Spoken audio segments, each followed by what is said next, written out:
지하철을 탈 때마다 목숨을 걸어야 한다면 여러분 지하철 타시겠습니까?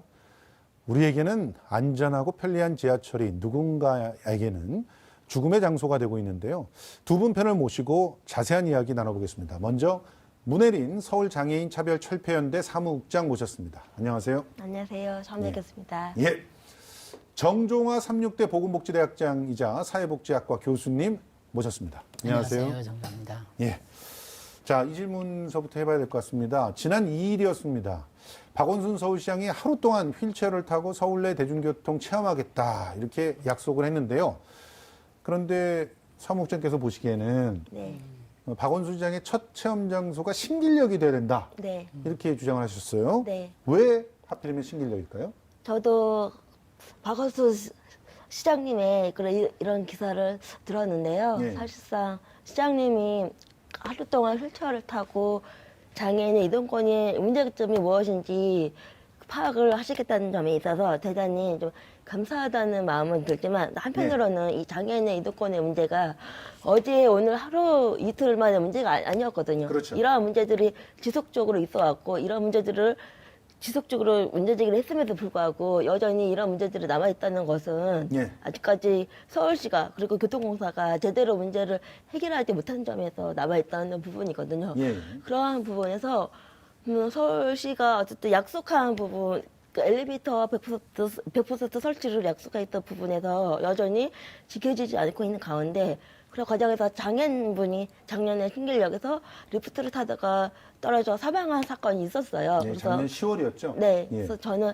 시장님이 정말로 체험을 하시겠다고 한다면 직접 사고 현장으로 가서 리프트를 타고 예. 이 기계가 얼마나 위험한지 왜 장애인들이 목소리를 높여서 살인 기계라고 부르고 있는지 좀 아셨으면 하는 바람에서 저희가 좀 주장하고 좀 있습니다. 그러니까 네. 그 신길역이 바로 그 네, 사고의 현장이었죠? 네, 맞습니다. 그래서 그 신길역에서 리프트를 타보시라. 네. 이렇게 요구를 하시는 건데, 저는 참 너무 이해가 잘 안 되는 것이 우리 장애인 차별 네. 철폐연대가 처음 이 장애인 이동권에 대해서 문제 제기를 한 게 벌써 10년이 넘었죠? 15년이에요. 예. 네, 그러니까 15년 전서부터 네, 이 얘기를 계속 하셨습니다. 맞습니다.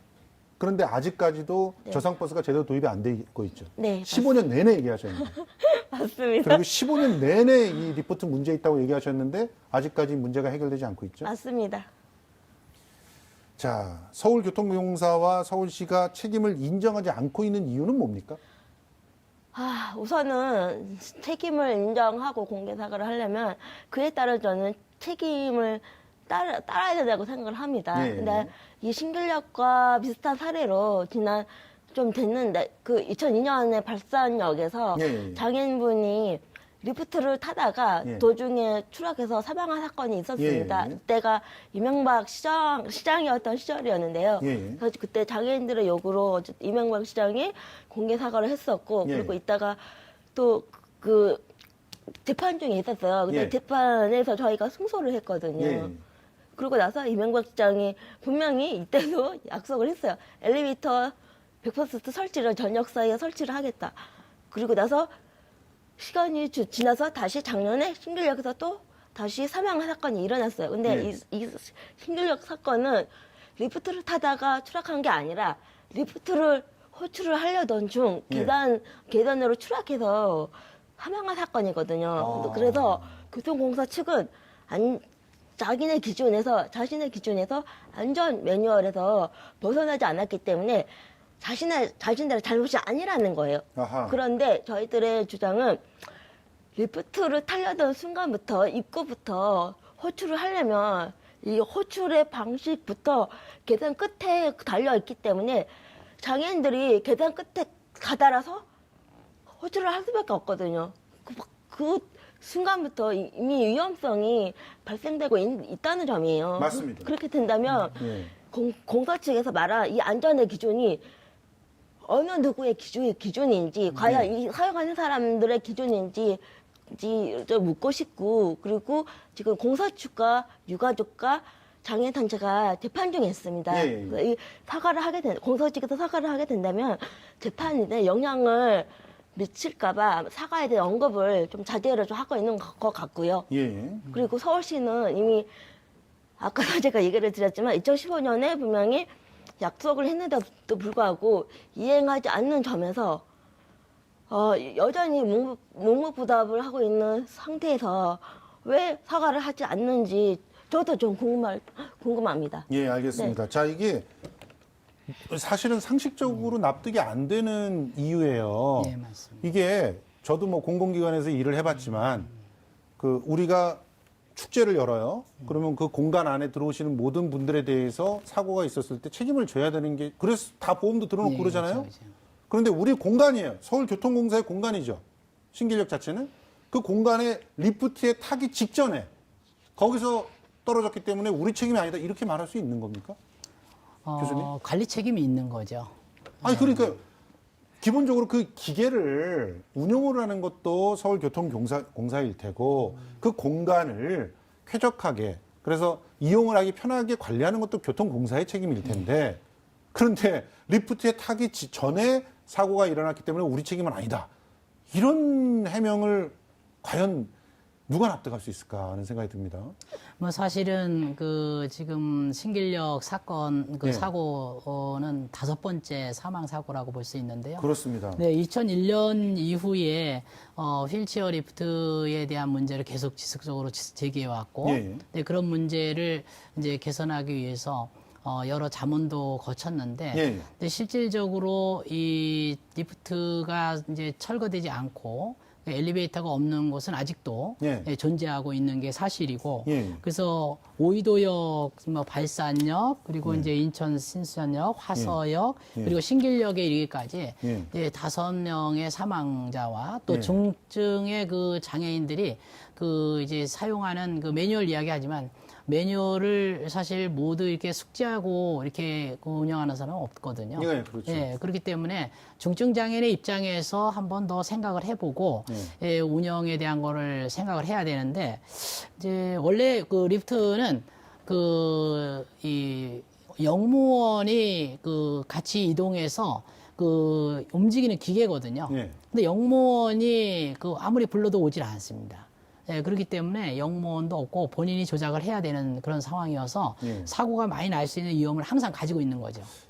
자, 지금 그 일지를 한번 봤으면 좋겠습니다. 장애인이 휠체어 리프트 때문에 어떤 사고를 당했느냐. 99년도에 해화역 중상, 천호역 중상, 그리고 2000년에 종로 상가 중상, 그리고 저 오이도역 사망, 저 2001년도 저게 크게 맞습니다. 예, 사회적 문제가 되지 예. 않았습니까? 네. 그리고 나서 2002년에 또 발산역에서 사망하니까 결국 서울시장이 사과를 할 수밖에 없었던 것이고요. 네. 그리고 그런 이후에 이제 본격적으로 엘리베이터가 도입이 되기 시작했습니다. 네. 그래서 2004년, 2006년에도 여전히 2006년에 인천 신수역에서 사망사고 났고 2008년에 화서역, 2017년에 근데 2008년 이후에 그나마 엘리베이터들이 도입이 좀 되면서 사망사고가 줄어들었고 그런데 2017년에 여전히 남아있던 사각지대인 신길역에서 사망사고가 일어난 것인데 그런데 일단 우리가 이걸 한번 확인해 보자고요. 자, 장애인이 직접 휠체어 장애인이 네. 그 지하철 승강장까지 이동하는 과정을 네. 좀 설명을 해 주십시오. 아직까지 서울 시내 역사에 엘리베이터가 설치되어 있지 않는 역사가 21개의 역사가 됩니다. 예. 이 21개 역사 중에서 대부분의 환승역도 대부분 아니 5개 역 정도 포함되어 있고요. 신길역도 환승역이죠. 네, 신길역도 환승역이 있고 물론이고 이제 충무로역도 같이 예. 포함되어 있고요. 근데 충무로역도 엘리베이터가 없어요? 없습니다. 충무로역도 4호선과 3호선 사이에 환승을 하려면 반드시 4호선 라인 쪽에는 엘리베이터가 있지만 3호선 라인 맞아요. 쪽에는 아, 엘리베이터가 그렇군요. 없고 그 3호선 쪽에는 없군요. 리프트가 있어요. 그래서 예. 그것들을 타려면 장애인들은 어쩔 수 없이 그 기계를 타야 되는데 예. 사실상 보통 시민들은 그러니까 지하철 역사를 이용을 하려면 그냥 보통 입구에서부터 계단을 이용해서 예.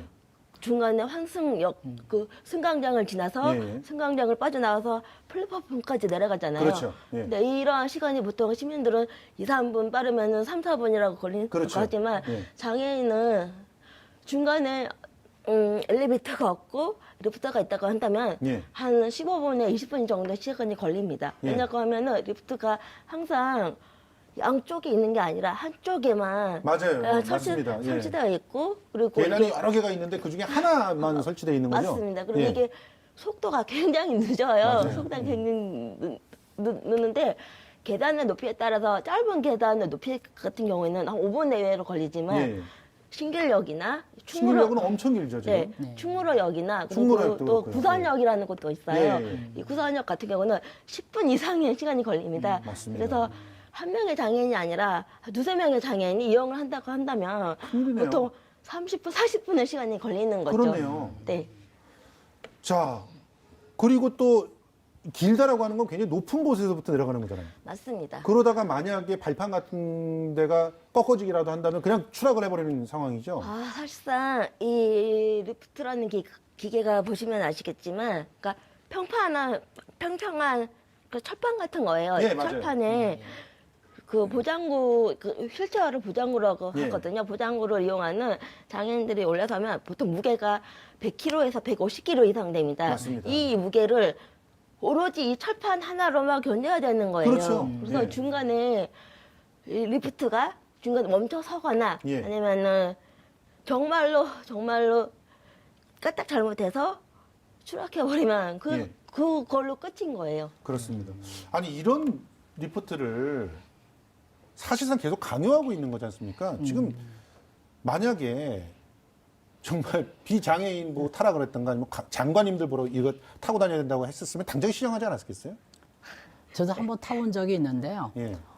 굉장히 그 무섭게 느껴집니다. 아니, 그러니까 신길역 같은 데는 진짜 무서워요. 예. 그냥 계단 내려갈 때도 무서워요. 혹시라도 아이들 데리고 갈 때 같은 경우는 애들이 넘어지기라도 하면 저 아래까지 그대로 굴러떨어지지 않을까 해서 굉장히 맞습니다. 무섭습니다. 예, 굉장히 두렵고 무섭고 이제 조작 미스도 있을 수 있는 예. 그런 문제가 있기 때문에 그 선진국에 이제 가까운 일본 같은 경우에는 거의 그 영무원을 호출해서 영무원이 그 조작 기계를 이렇게 같이 누르면서 가는 그런 형태가 일반적이거든요. 예. 그리고 플랫폼하고 또 이제 그 환승역까지 다 이렇게 안내를 하는 예. 그런 형식으로 이루어져 있습니다. 우리는 영무원들 많이 잘랐잖아요. 호출해도 오지 않아요. 아까 올 수가 없는 게 영무원들이 너무 모자라요. 예, 맞습니다. 지금 운전도 전부 무인으로 한다고 그러고 예, 맞습니다. 승강장에서 티켓도 전부 다 무인으로 다 하고 있고 실제로 어디 그 가가지고 나가는 출구를 물어보려고 해도 거기 없어요 영무원들이. 맞습니다. 예, 맞습니다. 그래서 왜 없냐 그랬더니 전부 뭐 인원이 모자라다는 거죠. 그 많이들 해고했잖아요. 예, 심지어는 사람이, 그 최소한의 안전 그 점검을 해야 되는 노동자들까지 다 해고하지 않았습니까? 네, 그렇습니다. 자, 엘리베이터를 갖다가 그 이용을 할 수 있는 곳들도 사실은 엘리베이터가 충분하지는 않은 상황이잖아요. 예, 예, 예. 지금 한번 엘리베이터가 어떻게 설치되어 있는지 점검을 한번 해보겠습니다. 1호선에서 8호선까지 보니까 2호선이 그래도 제일 넉넉한 편이네요. 7호선도 상당히 넉넉하고. 그런데 지금 아까 말씀하셨던 3호선 85개밖에 없고요. 1호선은 36개밖에 없네요. 그리고 지금 엘리베이터 설치 계획들 한번 살펴보도록 하겠습니다. 지금 교수님, 예. 지금 설치 예정인 곳이 11개역인데 그렇게 설치를 한다 그래도 지금 보니까 아직도 부족한 데가 저렇게 많습니다. 예, 굉장히 많이 있습니다. 새로 이제 그 역사를 만드는 곳은 100% 예. 엘리베이터 설치하게 되어 있습니다만은 기존에 엘리베이터가 설치되어 있지 않은 곳들은 기존에 만들어졌던 역사죠. 예. 근데 그런 곳은 새로 이제 설치를 해야 되는데 예. 그런 곳들은 미설치 지역에서 새로 이제 만들려고 하는 곳도 있고 예. 또 서울시 메트로 그 시티하고 또 도시철도공사하고 이게 이제 협력을 해야 되는데 예. 그 부분이 좀 충분하지 않은 부분이 있습니다. 아니 그런데 이렇게 중간중간에 엘리베이터가 없는 곳들이 다 걸리는 그것도 환승역에서 이렇게 예, 걸리면 환승역이 제일 많죠. 너무너무 힘들잖아요. 예, 그래서 이제 그 우리 장애인 당사자들이 그 엘리베이터 설치를 의무화하자고 하는 것을 예. 계속 주장하고 있습니다. 그래서 최근에 이동권 보장을 네. 촉구하는 네. 휠체어 탑승 운동 벌이셨잖아요. 네, 맞습니다. 근데 시민들의 반응들 굉장히 안 좋았다면서 뭐 일부 언론에서 굉장히 뭐 그 시민들을 네. 이동하는 것들을 갖다 가로막았다 이렇게 표현을 하던데요. 네. 어떠셨어요? 사실상 저희가 장애인의 이동권을 외친 지 15년이 지났습니다. 네. 처음에 엘리베이터를 만들었을 때도 2000년 초만 하더라도 그때들도 장애인들이 지하철을 타는 운동을 했었거든요. 네. 그때 많이 시민분들이 또 많이 욕설도 했었고 네. 그리고 장애인분들을 향해서 어쨌든 험악한 말씀들도 많이 하셨어요. 근데 정작 장애인들의 운동으로 인해서 생겨난 엘리베이터가 네. 만들어지고 나서 많은 시민분들이 이용하고 하고 계시거든요. 그렇죠. 정작 그 욕했던 분들이 어르신들이 그 시민분들이 그리고 요즘은 교통약자들이라 한다면 옛날에는 장애인들로만 생각하기 쉽지만 지금은 어르신들을 포함해서 짐을 들고 다니시는 분들도 많이 있고 애들도 있고. 그리고 유모차를 끄시는 예. 분들도 많이 계시거든요. 그렇죠.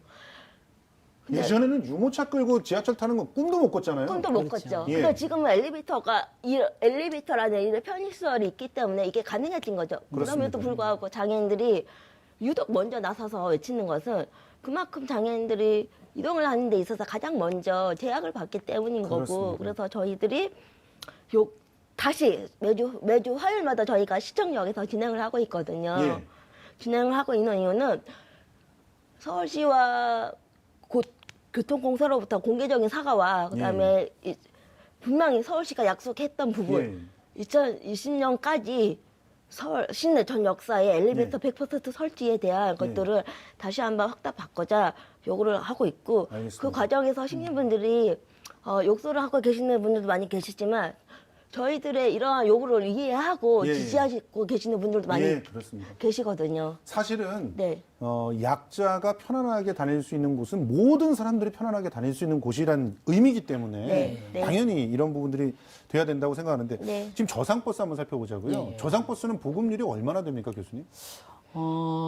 이 서울특별시 버스 운송조합에 이제 조사를 해보니까 예. 2018년 7월 달 현재 기준으로 저상버스 3,200대에 있다고 예. 이렇게 밝히고 있고요. 이 저상버스는 이제 장애인들이 그 이동하기에 대중교통의 아주 중요한 수단으로 예. 생각할 수 있는데 이 저상버스를 사실은 현재 기준으로 하면 50% 이상 다 저상버스로 도입했었어야 되는 것이 기준이죠. 지금 현재 37.9%라고 예. 하면 세 대 중에 한 대 만날 수 있다는 건데요. 예. 운 좋게 저상버스를 만났어요. 그렇다고 해도 여러 문제들이 또 있다면서요. 아까 교수님은 네. 또 잠깐 얘기를 했지만, 그러니까 서울뿐만이 아니라 지금 전국 그 시내에 보통 저상버스의 대수가 한 33,000대 정도 되거든요. 근데 네. 그 중에서 이제 저상버스의 비율을 따지자면 일반 시내버스의 33,000대 중에서 장애인들과 교통약자들이 탈 수 있는 총 저상버스의 대수는 한 6,700-800대밖에 안 돼요. 예. 그 중에 절반이 이제 서울시에 있다고는 맞아요. 하지만, 맞아요. 근데 체감상으로서는 예. 세 대꼴이 한 대꼴이 아니라 한 10대꼴이 한 대꼴이거든요. 아. 왜냐하면 저상버스가 많이 다니는 지역이 있는가 하면 좀 적게 다니는 지역이 있고, 그러네요. 그리고 저상버스가 보통 시민들 같은 경우에는 그러니까 내가 가고자 하는 지역에 한 예. 두세 번에 저 버스를 갈아타거나 아니면 한 번에 가는 버스가 있잖아요. 아, 맞습니다. 갈아타는 게 또 문제가 되는군요. 장애인들은 예, 갈아탈 수가 맞습니다. 없어요. 예. 갈아탈 수가 없고 또 하나가 문제가 되는 게 저상버스를 타려면 그만한 버스 종류장에 접근권이 가능해야 그렇죠. 되는데 예. 가로수가 있다거나 예. 아니면은 승강제 간격이 맞지 않다거나 해서 이 정류장에 대한 접근권도 용이하지 않기 더군다나 때문에 요즘 정류장들이 길 중간에 있는 경우도 많잖아요. 맞습니다. 예, 맞습니다. 이럴 때 너무너무 위험하지 예. 않습니까? 예, 그리고 저상버스에 이게 관리도 제대로 돼 있지 않아서 고장이 나는 게 대부분이에요. 그래서 아. 저도 저상버스를 많이 타고 다니지만 10번을 탄다고 한다면 반드시 한 3-4번은 고장난 상태로 되어 있기 때문에 제대로 잘 탈 수가 없습니다. 그렇군요. 사실 우리 사회가 너무 장애인을 배려하는 그런 탑승 문화가 안 돼 있는 거라고 볼 수밖에 없지 않습니까? 예, 보통 이제 장애인 인식 개선 교육을 예. 의무화하고 있는데 올해부터는 예. 그래서 버스 운전 기사님들의 그 장애인 인식 개선 교육도 이제 거기에 포함되어 있습니다. 그래서 네. 사실은 오해와 편견을 버리면 이해가 된다는 말이 있는데요. 예. 이해와 오해 사이에는 차이라는 말도 있고요. 예. 그래서 이 약간의 차이를 인정하면 그 배려라는 문화가 살아난다는 말이 있습니다. 그래서 장애인 인식 개선 교육을 올해부터 의무화하고 있으니까 버스 운전 기사님들의 그 인식 개선을 먼저 하고 또 시민들의 그 장애 인식 개선도 아주 절실히 요구되는 대목이라고 볼 수 있습니다. 선진국에는 아예 버스에 계단이 없다고 들었는데 그 장애인 이동권에 대해서 해외에 특별한 사례들이 좀 있습니까? 저도 이제 외국 선진국들을 많이 돌아다녀 봤는데요.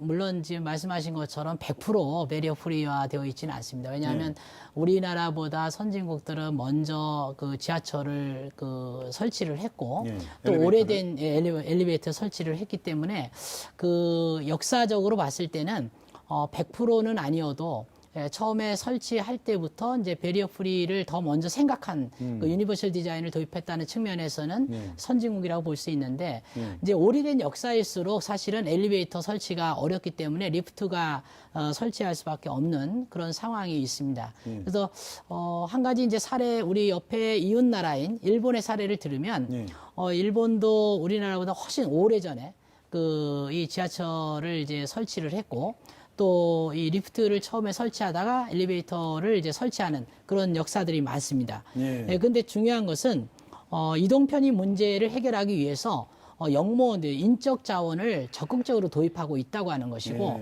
또 그러기에 해서 이제 사고를 줄이고 있는 그런 부분이 있습니다. 아니 일자리 없다고 뭐라고 할 게 아니라 지하철 역모부터 늘려야 되는 거 아닌가 이런 생각이 좀 들고요. 이제 시내버스 같은 경우는 그나마 나은 편이라고 하는 게 지금 우리가 너무나 잘 알고 있지만 우리 장애인 차별 연대에서 그 실제로 시외버스하고 네, 고속버스 맞습니다. 이 부분에 대해서 막 한동안 굉장히 열심히 하셔가지고 그때 막 버스 앞에 뭐 연자 농성하시고 이런 거 봤거든요. 고속버스 한 대도 없습니까? 저상버스가? 대한민국에 현재 그 운행되고 있는 시외버스, 고속버스가 한 1만 9천여 대 정도 되거든요. 근데 이 9천여 대 중에 단 한 대조차 장애인과 교통약자들을 탈 수 있는 버스는 단 한 대도 없고요. 아니, 그러면 기차를 이용해서 가셔야 된다는 거예요? 기차도 그 KTX나 이런 게 있지만 이 부분도 역시 갈 수 있는 지역에 비해 갈 수 없는 지역들이 많이 많죠. 있어요. 왜냐면 선은 정거장에 몇 개 없으니까. 그렇죠. 왜냐하면 장애인들이 만약에 서울역에서 출발해서 광주역에 도착을 했어요. 그래 이 광주역 여기서 내려서부터 광주 지역 안으로 들어가야 되는데 여기에 갈 수 있는 방법이 없는 거예요. 시내버스가 아예 그렇죠. 없기 때문에. 저상버스가 없으니까. 없기 때문에. 참고로 아니 그러면은 뭐 예를 들어서 2시간 가는 곳이 2박 3일 걸릴 때도 있다. 이게 사실이에요? 사실인 거죠. 왜냐면은 다른 시민분들은 어쨌든 그러니까 기차가 생기고 나서 일일권의 생활이라고 하지만 여전히 장애인들한테는 시외 이동이라고 한다면 누군가에게 부탁을 하거나 누군가에게 부탁할 수 없으면 기차로 이용을 해야 되는데 이 기차도 역시 갈 수 있는 지역에 비해 갈 수 없는 지역이 많을 뿐더러 그리고 지역에 가서도 장애인이 이용할 수 있는 시내 저상버스라든가 그리고 장애인이 탈 수 있는 콜택시가 있는데 이 콜택시도 역시 그렇게 많지가 않아요. 그러니까 그 지역으로 가면 갈수록 더 적겠죠. 그렇죠. 그렇기 때문에 장애인들 한번 이동을 하려면 보통 시간이 2-3배는 더 걸린다고 보면 됩니다. 아니 아예 한국의 대중교통은 정말 장애인을 생각하지 않고 만들었다라고 볼 수밖에 없는데 아니 법으로 사실 이동권이 보장되어 있지 않습니까? 보장되어 있습니다. 그런데 왜 이런 일이 벌어지는 걸까요, 교수님? 이 사실은 이제 그 예산 문제가 가장 크다고 볼 수 있고요. 돈입니까? 결국은 이제 국토부에서 예산을 이제 전국적으로 배치하고 그 예산을 확보해야 되는데 그런 예산들이 10년 전에 약속을 했지만 실질적으로 그 예산 확보에 있어서는 저조한 것이 사실입니다. 아니 법이 지켜지지 않는 거에 대해서 너무 화가 나시겠어요. 저희가 속된 말로 얘기를 하는 게 법이 있어서 법이라고 부르지 못하는 이런 것들을 법이 있어도 법이라고 부르지 못한다. 홍일동의 심정을 담아서 저희가 부르고 있거든요. 근데 이 법이 시행되지 않는 같은 경우는 우선은 교수님의 말씀대로 예산에 대한 문제도 있지만 강제성이 없어요. 그냥 공고사항으로만 되어 있고 이 법이 10년 전에 만들어졌기 때문에 지금의 현실과는 좀 동떨어진 부분이 있거든요. 네, 그래서 알겠습니다. 저희들이 이 법을 좀 개정을 하려고자 좀 같이 노력을 좀 하고 있습니다. 네. 그러면 서울시가 지금 2022년까지 네. 편의시설을 좀 갖추겠다라고 하는 내용은 간단하게 어떤 겁니까? 서울시 제3차 교통약자 이동편의 증진 계획을 이제 발표를 했는데요. 네, 이것을 이제 서울시는 이제 보행특별시로 만들겠다. 이렇게 이제 제시를 한 계획인 것입니다. 그래서 이 보행 개선 사업에 대해서 유니버셜 디자인을 도입하겠다. 그리고 이제 장애물 없는 생활 환경, BF 인증을 하겠다. 그리고 이제 장애인 콜택시를 이제 확충하겠다. 그리고 바우처 택시를 이제 확보하고 2020년까지 마을버스에 저상버스를 도입하겠다 이렇게 했습니다. 그래서 마을버스는 사실은 민간 업자들이 대부분 운영하기 때문에 거기에 의무 규정이 없는데 이제 마을버스까지 확대하겠다고 했고 2022년까지는 서울 지하철 모든 역사에 이제 입구부터 승강장까지 휠체어 유모차 이동이 가능하도록 엘리베이터 설치하겠다. 그런데 이건 문제 이제 계획인 거죠. 실질적으로 예산이 동반돼야 되는데 이제 예산이 얼마만큼 동반될 수 있는지가 굉장히 중요한 것입니다. 알겠습니다. 이런 부분에 예산 깎으시는 시의원들은 지켜보겠습니다. 사실은 무엇보다도 장애인들이 편하게 이동할 수 있는 그런 도시가 되어야 서울시가 더 자랑스러운 도시라고 말할 수 있지 않을까 이렇게 생각을 합니다. 시간 관계상 일단 얘기는 줄여야 되겠는데요. 너무나 안타까운 마음입니다. 다음번에 또 한번 출연해 주셔서 그때는 정말 이만큼 많이 개선됐다는 얘기를 많이 해 들려주셨으면 좋겠습니다.